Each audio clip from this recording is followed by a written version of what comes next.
পিছনের ভিডিওতে আমরা দেখেছি কিভাবে বানায় ম্যাগি নুডলস, কিভাবে চুইংগাম বানায় আর কিভাবেই বা বানায় পাম অয়েল।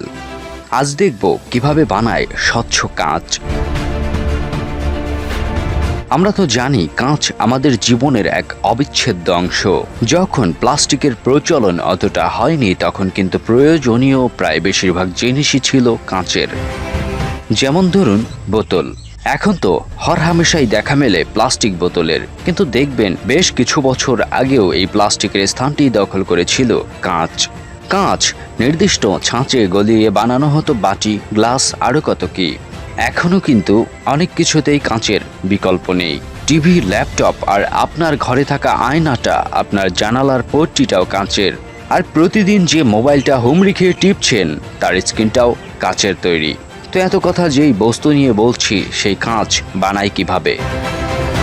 বস, কাঁচ কিন্তু দুই প্রকার। এক প্রকার কাঁচ হলো সাধারণ কাঁচ, আরেক প্রকার হলো স্পেশাল পারপাসে বানানো গ্লাস। আমাদের ঘরে যে কাঁচ, এই কাঁচ হলো সাধারণ গ্লাস, আর স্পেশাল যে গ্লাস তা বানানো হয় কোনো স্পেশাল কাজের জন্য, যার মূল্যও বেশি। স্পেশাল গ্লাস হতে পারে বুলেট প্রুফ গ্লাস আর গাড়ির দরজায় লাগানো গ্লাস। তবে 90% কোম্পানি বানায় সাধারণ গ্লাস। আজ আমরা সাধারণ গ্লাস বানানোই দেখব। সাধারণ কাঁচ বানাতে প্রথমে তো দরকার হয় বালির, তাই বালির জোগাড় করা হয়। তবে সাধারণ বালি দিয়ে কাঁচ বানানো হয় না। কাঁচ বানাতে দরকার হয় এমন বালি যাতে সিলিকা রয়েছে। যেই বালিতে সিলিকার মাত্রা 99%, সেই বালি কাঁচ তৈরিতে উপযুক্ত। তো বালিতেই তো কেবল হবে না, কাঁচ বানাতে আরও চাই চুন, সোডা। বালি, চুন আর সোডা মিশিয়ে প্রথমে একটা মিক্সার বানানো হয়। এই মিক্সারে বালি থাকে 75%, চুন 10% আর সোডা 15%।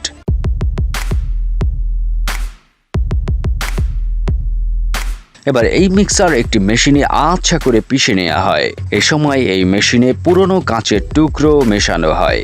মিশ্রণ হয়ে গেলে এই মিক্সার এবার একটি চুল্লিতে ঢোকানো হয়। এটা এমন এক চুলা যার তাপমাত্রা আপনার ধারণার বাইরে। প্রায় 1700 ডিগ্রি সেলসিয়াস বা 3090 ফরেনহাইট তাপ থাকে ওই চুলায়।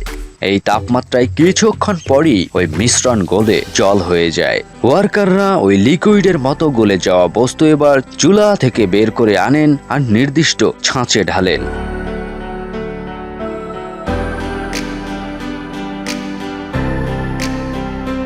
এই জ্বলন্ত আগুনের মতো যা দেখছেন, এই বস্তুই ধীরে ধীরে ঠান্ডা হলে কাঁচে পরিণত হবে। জ্বলন্ত বস্তু বিভিন্ন ছাঁচে, আবার কিছু শিল্ডে ঢালা হয় আর তারপর অপেক্ষা করা হয় ঠান্ডা হওয়া পর্যন্ত। আর এভাবেই ছাঁচে ঢেলে তৈরি হয় কাচের বিভিন্ন আকারের জিনিস।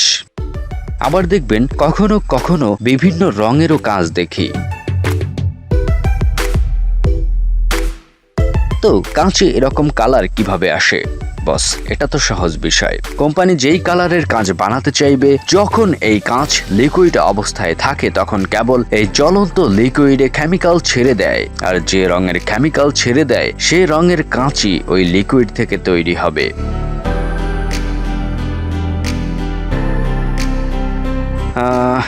এই তো এখানেই কাঁচের জারিজুরি শেষ।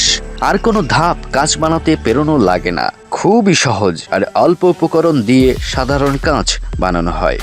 আর সিম্পল জিনিসে বেশি পেঁচানো উচিত না, তাই ভিডিও আর বড় করছি না, এখানেই রেখে দিচ্ছি। দেখা হবে আবারও নতুন কোনো এপিসোডে। সে পর্যন্ত সুস্থ থাকুন, সতেজ থাকুন। Take my honour. আল্লাহ হাফেজ।